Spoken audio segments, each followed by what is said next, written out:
immediately put the dwarfs to work. They were teaching some of the goblins the basics of their crafts, and they were already making plans for the future foundations of the village. It will take a few weeks to see much of it come to fruition, but progress will be fast thanks to their skills. As for me, I was scribbling on some tablets of wood at this moment since we didn't have paper yet. There are more important things to do first before we can get to some luxury such as that. I was making some designs for a special item that I would give to Kaijin so he could make it. It took me a few hours, but I eventually finished it. It came out a lot better than I thought it would since it's wood, but it was good enough to be legible and understood. Now all that's left is to visit Kaijin and explain it to him. ////////////////////// I enter Kaijin's tent where I see him talking to his brothers and some other goblins about the planning of the village. They noticed me, but it was Kaijin who spoke to me first. "Lady Pendragon, what brings you here? Is there an issue you want to address about the village?" Kaijin said to me. "Lady Pendragon. That will take getting used to. Being addressed extra formally like that is kind of weird, but it's better to get used to now." "Okay, you don't need to do all that, we're in a non-formal setting. I just need to show you something, Kaijin. I'll wait for you to finish before I show it to you. I think you'll find it enjoyable. Don't feel pressured, take your time." "I understand. Give me a few moments to finish then." I stood there listening to his planning until he finished. Once he finished, all the others left, leaving only me and him. "What was it that you wanted to show me?" I took out the wooden tablets and gave them to him. "I drew these designs and wanted you to try to make them." Kaijin was examining them before he looked up at me with a questioning look on his face. "Can you explain it to me so that I have an idea for what you're looking for?" "Sure. This is a modular design. You're just making these individual parts, and when they're all made they will come together to form one object. It's supposed to make it easier to make and easy to fix, as well as make it better later on without having to discard the entire item and waste much of the resources." "Yeah, when you put it like that it makes a lot more sense now. What exactly am I making here?" "It's a weapon." "A weapon? Seriously? I mean, no disrespect, but you already have equipment that many would kill for and that could cause a terrifying amount of damage." "I know, but this is something more ceremonial or decorative, you could say. It's more something to remind me of home as well as play around with. When I look at these designs, it doesn't look like a weapon I've seen or at least made before. Looking at how you describe it, it sounds like something I've heard about, but I'm not sure." "Well, do you think you can make it?" "I'll do my best. Making something I haven't made before is a good challenge and practice to make my skills even better than they are now." Kaijin was getting excited, so I decided to leave and let him get to it. "By the way, if you need the materials, just ask Rimuru to give you some magi steel. You don't need much though. A chunk or two should be more than enough to make them. Of course the wood you don't have to worry about. Don't feel rushed to make them, these should be a side project for you." Not your main focus. I understand. I'll work on them when I have free time. I'll make sure to make them to best of my ability. I left the tent and decided to go to Rimuru for a bit. ///////////////////////////////////////////////////////////////////////////////////////////////////////////////////////// Hey Rimuru, can I come in? I'm outside of Rimuru's tent right now waiting for mission to come in. Arttoria. Yeah, you can enter. I hear Rimuru and enter the tent. It's nothing much right now since Kaijin and the others are still getting things planned out. So Rimuru, are you going to name all those goblins that showed up to the village while we were gone? Yeah, I am. Do you want to help me name them? No. I'm not going to help you name them. What kind of ideas do you have for the future? You know we are going to have a larger population in the future, right? Yeah, I do. Hunting will only get us so far. I'm thinking of making a farm. Do you some ideas of what we should grow? Oh, definitely. I think I sounded a bit too excited at that. We should grow wheat, barley, rye, corn, sugar cane, rice, and agave. That's what I can think of off the top of my head right now. You listed that off really fast. How do we grow that stuff anyway? I haven't seen some of those plants or heard of them. Also, what's an agave? That's simple to solve, Rimuru. You are a slime, right? Yes. Where are you going with this? Slime have the ability to eat things and absorb and dissolve them, right? You also have a lot more intelligence than a regular slime. Put that together, Rimuru, and you get your answer. Think a bit here, Rimuru. Oh, I got it. You're telling me to absorb and analyze a bunch of different plants and use them to make what we need for a farm. Arttoria, you're super smart. No. It was a basic observation and basic knowledge about the abilities of a slime. You're giving me too much credit there. Also, agave is a large succulent that grows to a big size with spiky leaves. The one I'm talking about is much more sweet though. That's about all I know though. I'll try to remember that then. I'll go name those goblins then. Alright, I'll go back to doing my own thing then. See you later. I left the tent and there wasn't much to do right now. All that's left right now is to wait for the village to develop further and see where it takes us. Actually, there is something I can do.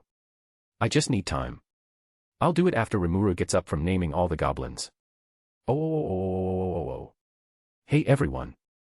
I'm back and officially done with the semester, so I'm on break. I don't have a set schedule, but you can expect more chapters to be released. Also, I have to say, the support this FANFIC has been getting is astounding. I'm gone for a week in BAM, the overall power stones this FIC has gained has more than tripled. I honestly don't know what to say about this. The only thing I can say is thank you. By the way, for those who care, have y'all seen the beef between Drake and Kendrick? What are some thoughts on that if y'all have any? Anyway. I'll be back with another chapter soon. Belly 4L out. Chapter 12, Chapter. It has been a couple of days now and things are looking a lot better now in the village. Rimuru named the new goblins that joined us and had to enter rest mode, and then it took a few more days for him to get back up. While he was resting, I had to take up the mantle of leader and it was alright. Most of the job for now was just making sure things ran smoothly. There wasn't a need to make any important decisions. For now at least. The village was still in a state of survival, but it was rapidly getting better. The only thing we needed was time. Right now I was just walking around when I saw Rimuru bouncing towards me. He was going kind of fast, like he was excited to tell me something. Hey, Arttoria. I gotta talk to you about something. What is it, Rimuru? So, I was talking to Kaijin about the village, and at the end of our conversation, he asked for 2 chunks of magi steel. I gave them to him and I asked him what they were for. He said that he was making some weapons you designed, and you can imagine my shock when I was what they were. I only have one question. Are you serious? Well, Rimuru, if you're thinking about mass-producing them and arming some kind of force with it, then no, I'm not serious about that and you shouldn't be either. They're just something personal for me to have fun with. Do you really think they are truly effective when there are many abilities and natural defenses that make them easily ineffective in most combat scenarios? Oh. I guess you're right about that.